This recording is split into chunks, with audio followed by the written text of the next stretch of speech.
We read of a short man in Luke chapter 19 who makes a big effort. How big is your effort to serve Christ?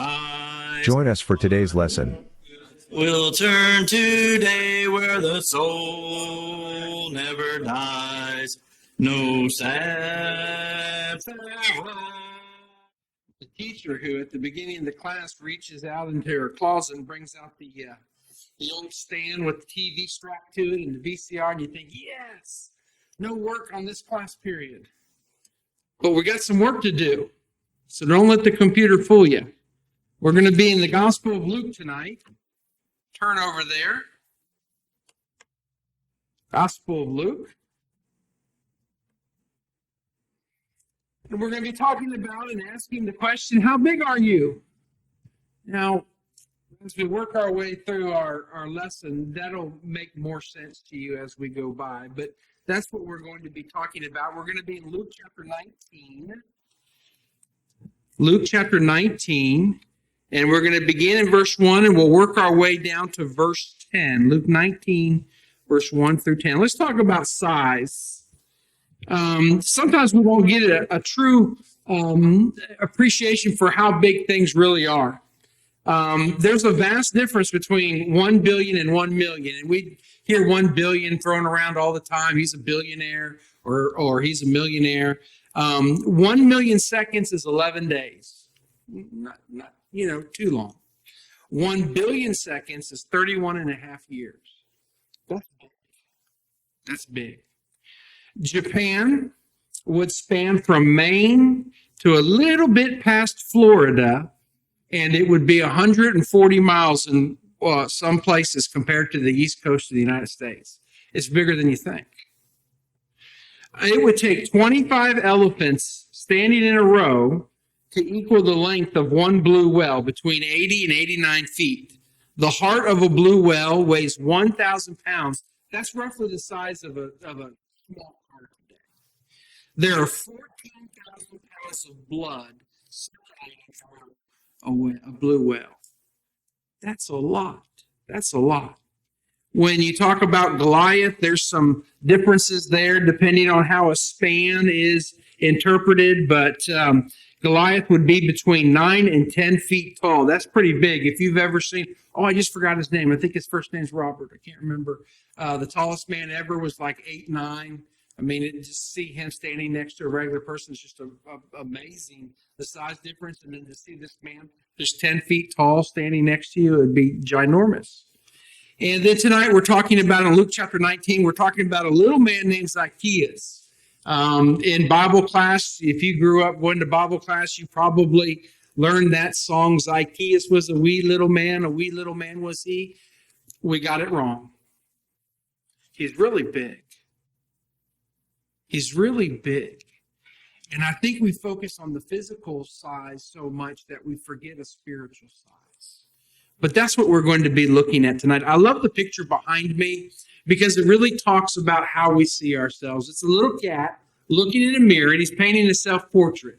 And as he looks in the mirror, you can clearly see his reflection in the mirror. But notice what he's painting. It's a little cat painting a tiger. The cat sees himself differently from how those in the world see him. I think that should be true for us. The world should see us differently than how we see ourselves. The world may see us as a people who just experience one problem after another, but that's not how we see ourselves. The world may see us because we're Christians, we're sacrificing all these joys and pleasures that we could be having, but that's not how we see ourselves. The world looks at us and thinks, can you believe that they're spending all their time believing in this man who lives in the sky, who one day is going to reward people for eternity? Why, that's crazy. They may look at us that way. But that's not how we see ourselves. The spiritual and the physical are often different. Now, here's the thing that I want you to keep in mind tonight. Sometimes we let the size of the physical affect our spiritual size. Right? We may not intentionally mean to do it. I understand that. But we do. And Zacchaeus is a good example for us. We look at a man who's small in stature, and in some ways we allow that to factor into how we see him spiritually, but that's not the case. We're going to see tonight several different areas. We're going to see that Zacchaeus is a short man with a big desire. We're going to see that he's a short man who makes a big effort. We're going to see, thirdly, that he's a short man with a big reward. And we're going to see that he's a short man who has a big sermon. And then finally, we're going to see a short man with a big result. What was the end result of his encounter with Jesus in Luke chapter 19? What happened? How did his size change from verse 1 to verse 10? Let's begin with the first one here. I know we can begin with the first one.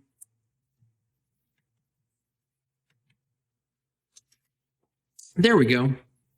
He was a short man with a big desire. Luke chapter 19, look beginning in verse 1. Then Jesus entered and passed through Jericho. Now behold, there was a man named Zacchaeus who was a chief tax collector, and he was rich. And he sought to see who Jesus was, but could not because of the crowd, for he was of short stature. The text is plain. He's not a very tall man, but he is a man who has a desire, and he has a very specific desire in this encounter. He wants to see Jesus. Now, this man has a very shady job. We're told in the text that he's a tax collector, very shady business. Tax collectors were known not only for taking the tax that was due, which was important. We pay taxes today, but they took a little extra for themselves. They had their own little tax that they would impose on people, and they became very wealthy in this type of trade. This man has known of Jesus. He's heard something about him, and when he's in the area, he wants to make the effort to see him. Really, there's not a whole lot of information outside of Luke chapter 19, 1 through 10, that gives us this good understanding of who Zacchaeus is. But it's enough. We see that he's a short man, but he has a big desire. I want to see this man. I want to hear this man. Do we have that same type of desire? Are we the people who make an effort to put things out of our life to say, I want to see Jesus, or I want to make it a priority in my life? You know, how many times we say, I know it's a busy day, but listen, there's that gospel meeting tonight, and I want to be there to hear that lesson. What's our desire? How many times do we say, well, you know, I really want to talk to so-and-so about the Bible, but, you know, I just can't seem to find a good... Where's the desire? Now, I know Zacchaeus is a little man, but that's a big desire. That's a man willing to say that I'll make the effort, I'll do what it takes. If I have to climb up in a tree, I'll climb up in a tree because I want to fulfill my desire. Do you want to fulfill your desire? I want to be a more committed Christian. That's my desire. I want to be faithful in the things that I set my hand upon. That's a great desire. I want to grow in my Bible understanding. I want to become a prayer warrior. I want prayer to be second nature to me. I want to make sure that I do it every day over and over again. That's a great desire. I want to get rid of things in my life that I know are hurting my relationship with God. That's a big desire. I just want to be who God says I can be. How big is your desire? Here's the second area. Zacchaeus is a short man who makes a big effort. Look at verse 4. Verse 4.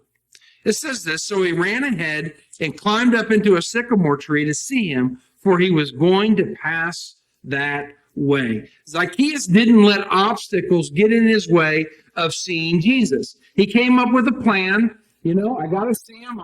There's no way through the crowds that I can see him. He comes up with a plan. He executed. He took a risk. When was the last time you took a risk to see Jesus?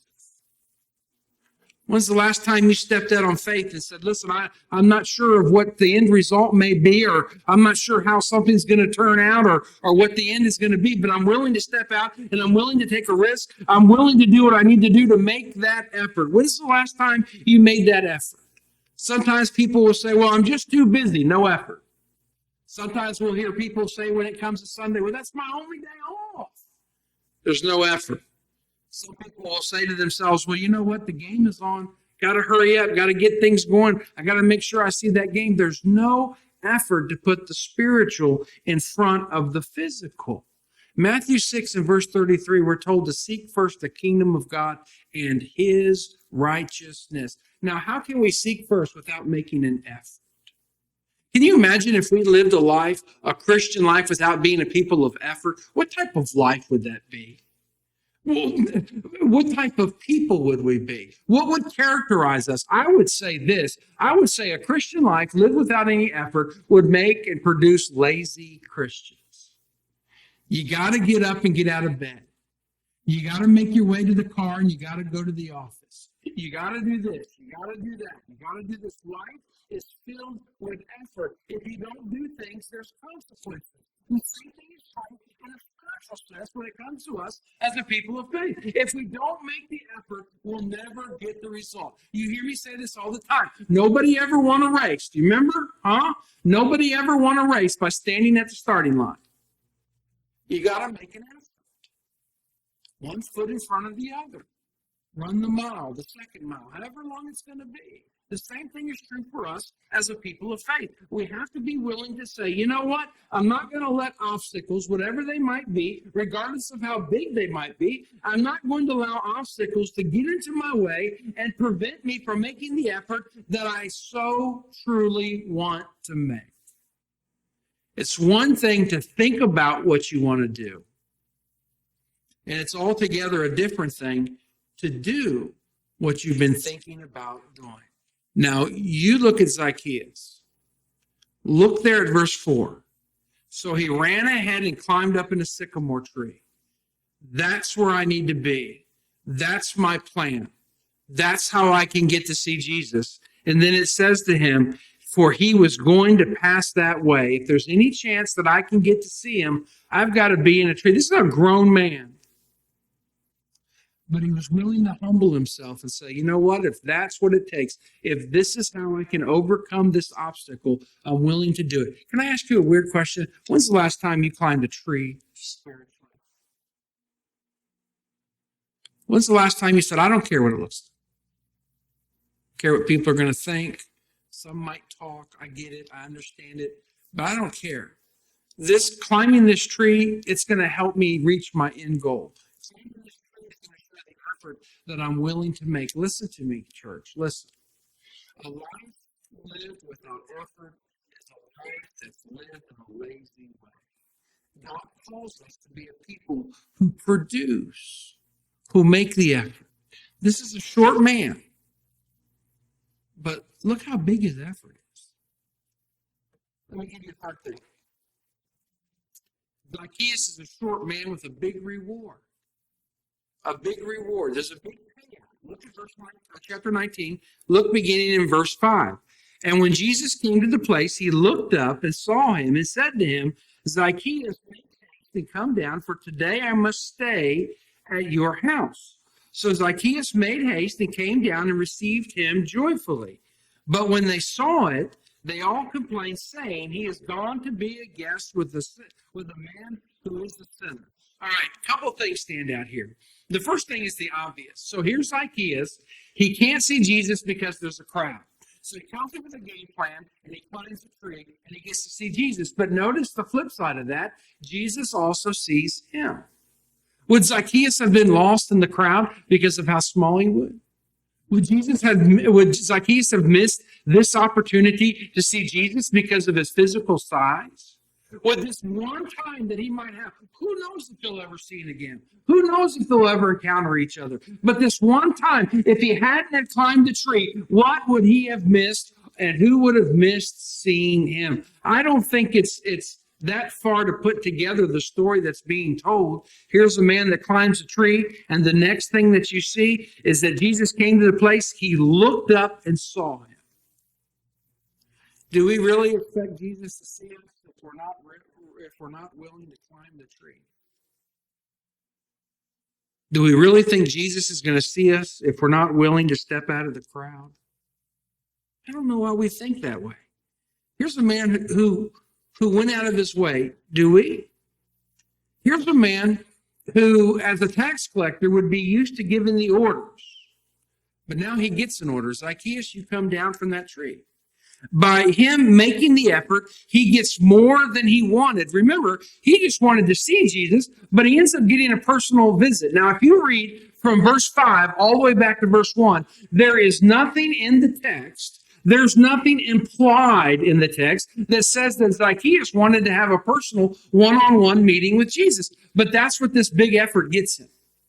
It gets him seen by the one that he wanted to see, and a personal invitation comes from the effort that he made. Jesus wants to be his guest. Zacchaeus, come down from there. God wants to be our guest. Remember Revelation 3 and verse 20?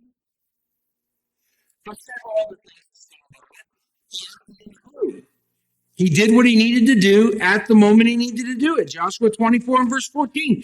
Choose this day. We can't linger. We can't wait. That may be the only opportunity that we have to wait. I was at I guess it would be a fair when we were in Durant.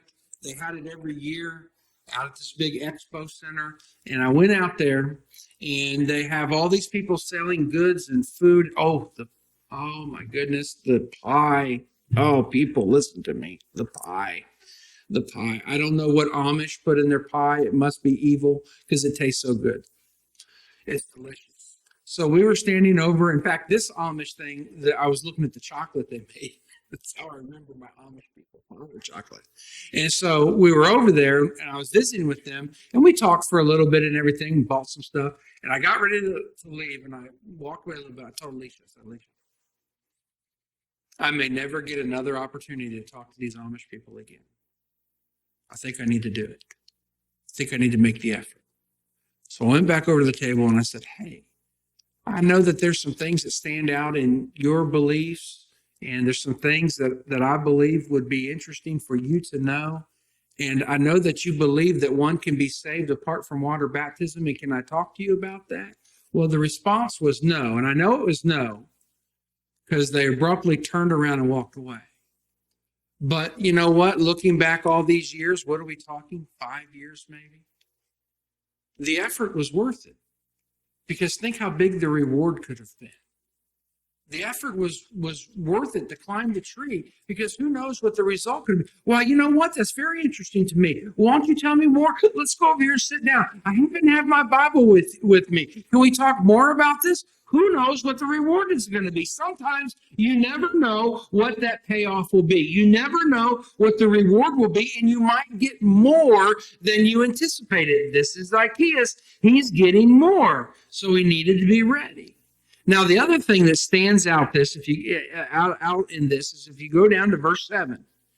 Now, it says this, but when they saw it, this communication that goes back and forth, Zacchaeus, come down from there, because I'm going to stay at your house today. Now, when they saw this, they complained, saying, he has gone to be a guest with a man who is a sinner. Some people are always going to murmur. Brethren, there's nothing you can do about it. Some people, regardless of what's going on, are always going to complain. Always going to be that murmuring in the background. There's always going to be people who are whispering. It's always going to be there. And it was there in this case. But notice that Zacchaeus didn't allow it to get him distracted. In fact, you'll see in a moment that things are really going to motivate him. But he didn't say to Jesus, oh, no, don't come to my house, because listen to what all these people are whispering about. He didn't say, well, thank you. I'm glad you've invited yourself over, and that's a wonderful thing. But let me tell you, people wouldn't be happy with that, because they know me, and they apparently know you. And the two of us can't be together in the same place. Zacchaeus is a man who's willing to take the risk because he understands the reward. Are we? You miss 100% of the shots you never take. You miss 100% of the shots you never take. There's a payoff. There's a reward. But we have to be a people who make the effort. You'll never bring another person to Christ if you don't begin with the first. You'll never bring another person to Christ if you don't step out and say, but I'm going to make the effort because I believe the reward is more than that. Think of me sitting on a bus, somebody coming over, taking the risk. Hey, you want a Bible study? Getting the reward. Sure, I do. Now, here I am with you fine folks today, all these years later. When's the last time you said to yourself, you know what? I think I think the risk is worth it because the reward might be more than I could ever imagine. This is a big man. Look at him. This is a big man. Let me give you another one. Zacchaeus was a short man with a big sermon. Well, I'm a preacher, so I love sermons. I love it when we come to places in the scripture where people begin to either talk about who they are, talk about their encounter with Jesus. I think of the Apostle Paul talking about how their life has been changed or renewed or given new direction. I love those things where people begin to preach to the crowd. I love those things. Zacchaeus does this. Now, let me set you up. We're going to be in verse 8, but let me set you up. We have no idea how many people are at Zacchaeus' house. No idea. If I were to say to you that there'd be people looking into the windows while they're eating, I can't back that up. I don't know. I know that there's more people there because of what how many people are there, I don't know. And here's my point. Whether there's a lot of people or a little people, we need to speak. We need to speak. I used to think, bear with me. I used to think when I was a young preacher, if I could just get in that arena, if I could just fill an auditorium to pack capacity, if I could just get one of these football stadiums like Billy Graham would rent out, and if I could just fill it with people, I'd have that opportunity to preach the greatest sermon they've ever heard. And I used to dream about that and long for it. And then I realized, what about the 3? What about the 10? What about the 50? Shouldn't I be just as excited to preach to them as to the 5,000? Zacchaeus is a man with a message. And regardless of how many people are there, what he says is important. Look at verse 8. Then Zacchaeus, remember what they grumbled, he's gone to the house of a sinner. Then Zacchaeus stood and said to the Lord, "Look, Lord, I give half of my goods to the poor. And if I have taken anything from anyone by false accusation, I restore fourfold." Zacchaeus says, I'm willing to give back. Zacchaeus says, I'm willing to right a wrong. Zacchaeus says, I'm willing to rise to the occasion, and I'm ready to be a bigger man than I've ever been before in my life. And he just becomes huge. Because of his encounter with Jesus, he's willing to say and to show that he's been changed. I don't know what Jesus said at this meal. I have no idea. But something took place. Something was said. Something changed his way of life and his outlook. And because of that, Zacchaeus grows. How big are you? How big are you? Are you willing to take the opportunity to say, if it's one person or 1,000 people, I'm willing to stand up and say what needs to be said? Are you willing to say, whether it's going to be accepted by people or rejected by people, I'm willing to say what needs to be said? Are you willing to say, even if I might embarrass myself, I'm willing to make the effort, even though I may make a mistake? You know how many times I've embarrassed myself preaching? Brethren, I can't count it. Whether it was a mistake, whether it was something that I preached that I later learned was absolutely wrong, those things just get you right in the heart, and they're embarrassing. You give a wrong scripture verse and you're emphatic about it still trips me up to this day. So in the future, when you hear me say it, don't laugh at me. But there's that joke, right? It's a trick. It says, how many animals did Moses put on the ark? Right? It's a trick. Moses didn't put any animals on the ark. It was Noah. And every time, without fail, I preach on Noah and the ark, you know what I always say? Moses. It doesn't matter.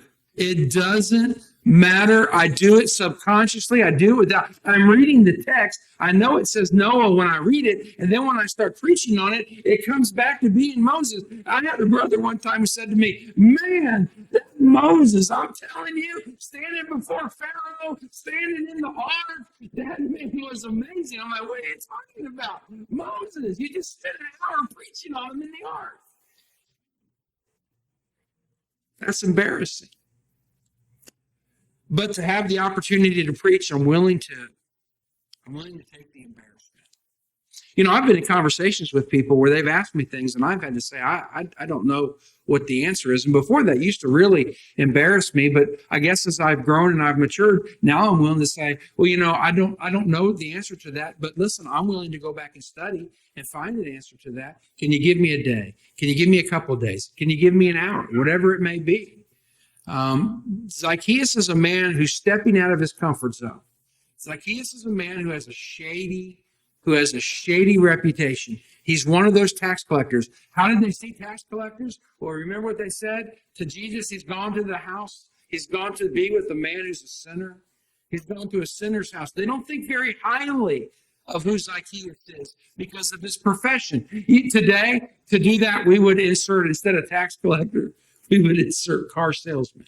They just don't have a great reputation, right? You're going to the house of a car salesman? I can't believe that.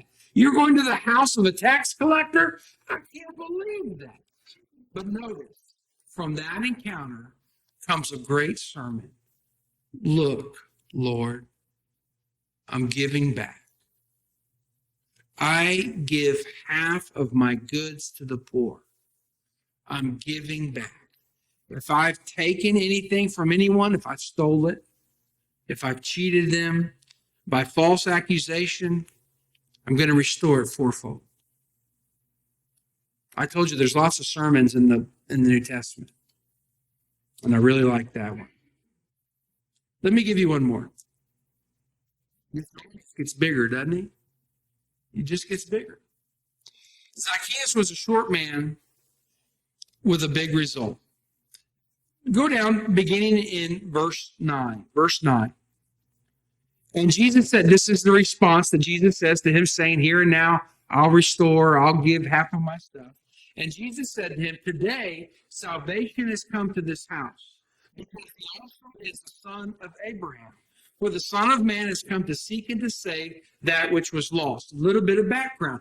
These people are living during the Mosaical dispensation. There are things that are required of them under the law to keep the commandments of God. These things are known to them. These things are cherished by them. This man had cheated people. He had not kept the law. He had not been faithful to God. He had not been honest with his fellow man, okay? So under the Mosaical dispensation, this man wants to make things right. This man wants to restore where he can restore. And so Jesus says, in response to what he says, Jesus says, you know what? This is a salvation issue. This is a salvation issue. Think how bad things really were for Zacchaeus. They called him a sinner. It turns out they were right because Jesus says this is a salvation issue. And he says, today, salvation has come to this house. Not yesterday, not last week, not the day before. Today, salvation has come to this house. How? Because this also is a son of Abraham. This is a Jew of a Jew of a Jew of a Jew. This is a man who is a Hebrew. And he's being blessed by the lineage and the heritage of Abraham. He's sharing in the blessings that God gave to Abraham. Today, salvation has come to this house. Do we remember when salvation came to our house? Do you remember that moment that you put Christ on in baptism? You remember that moment? I remember mine. It was 1 o'clock in the morning on a Wednesday. Well, I guess that would make it Thursday, and I was scared to death. Scared to death. I knew I needed to do it. I knew I'd been taught that I was a sinner. I knew that baptism was essential to my salvation, but I wondered what my future was going to be. With the exception of my mom, they're all Catholic. What are they going to think of me? Are they going to reject me? What's going to happen? But the risk was worth what I knew the reward to be. And the end result was salvation. That was your end result. Salvation came to your house. You became a New Testament Christian. Your sins were washed away. Your eternity was changed from the worst to the best it possibly could be. I think sometimes we forget the moment when salvation came to our house. And maybe because it's all the difficult things we go through, it probably is. Maybe it's because we wrestle with frustrations and difficulties. It probably is. Maybe because we get a little jaded over the years. Our edges, instead of being smooth, get a little bit rough, and we don't see when we came up out of that baptismal waters, and things don't look as optimistic as they did then, or as rosy as they did then, or as wonderful as they did then. And because of whatever the situation may be, we forget that salvation came to our house. We forget the great blessing that occurred, and we become grumpy. We become bitter. We've become hard. You look at Zacchaeus. Do you see anybody who's grumpy? Do you see anybody who's bitter? Do you see a man who's hard? I see the opposite. I see a big man with a big heart. I see a big man who got a big result. Today, salvation has come to this man's house. Notice verse 10. For the Son of Man has come to seek and to save that which was lost.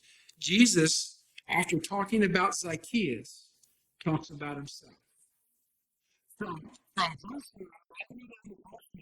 it's been about Zacchaeus, what Zacchaeus needs to do, how Zacchaeus is going to do it, what the result is of what Zacchaeus does, what Zacchaeus says towards the end of it. It's all been about Zacchaeus, but not verse 10. Verse 10 belongs to Jesus. It belongs to Jesus because everything that has happened to Zacchaeus has happened because of who Jesus is. And so Jesus, speaking of himself in verse 10, says, for the Son of Man, that's him, has come to seek and to save, that's his mission, that which was lost. Those are the people. He didn't come to save rocks and rivers, trees and rainbows, the spotted owl. He didn't come to save any of those things. He came to save the people. The crowning achievement of God's creation.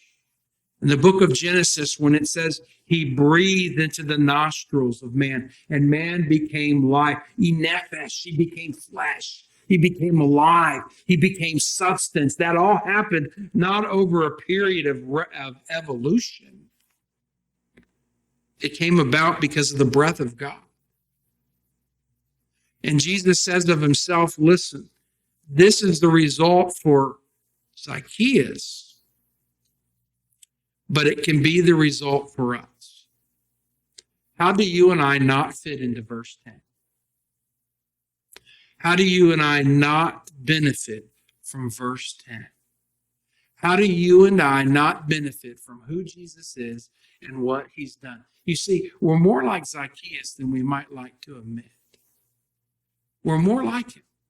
Some of us look into that mirror and we think we're big, but we're really small. Some of us look into that mirror and we see ourselves as being small, but we're really big. What's your image? What's your vision? If you had the opportunity, what would you be painting on that canvas? Right? What would you be painting? I know what Zacchaeus would be painting. He wouldn't be painting, Zacchaeus was a wee little man. A wee little man was he. He'd be painting a man who had a big desire, a big effort, a big reward, a big sermon, and a big result. Now, if this little man can be big, you tell me why we can't be big. If this little man can have this big result, you tell me why you and I can't have the big result. If this little man was willing to take a risk, you tell me why you and I can't be willing to take a risk. You know what? If there's one thing, let me put it this way. If there's one thing I would encourage you to do, and when you're driving home, you're going to say, Don must have lost it in the middle of his, well, you probably think I've already lost it, but you might be thinking Don lost it somewhere in the middle of his sermon. He went crazy. And I can't believe he said what he said. I'll tell you what it is, right? I can't believe you're going to be thinking this as you're driving down the road. Right? And you're going to turn to one another and say, can you believe that? Or if you're Chester and you're driving home by yourself, you're going to say, Lord, I can't believe he said that, right? Here it is. This is what I want you to take away from this. This week, you ready? Climb your own sycamore tree. Find your sycamore tree and climb it. I'm confident, church, that the effort will be worth it, that the climb will result in a change. I'm telling you, regardless of how big you may feel, if you'll climb that tree this week, as soon as you get in its branches, you'll be bigger than you ever imagined. Zacchaeus was a wee little man was he. Not the Zacchaeus I see. I hope it's not the one that you see. Brethren, the lesson is yours. I hope it's been an encouragement to you and will be an encouragement. If you're here this evening and you have yet to obey the gospel plan of salvation, we always extend the plan of salvation for those who haven't obeyed it and for those who have, who are reminded of it, to hear, believe, repent, confess, and to be baptized. If you haven't obeyed that, you need to be. We have folks who are watching over the internet right now. They're going to watch this recorded service during the week. If you haven't obeyed the gospel plan of salvation, you need to be. If you think you're big and you realize you're small, you don't have to stay that way. You don't have to stay that way. Get in contact with us so we can encourage you. If you're here this evening and you'd like us to pray with you, we're a praying church. We'd love to do that as well. If we can help you, come forward as we stand and sing.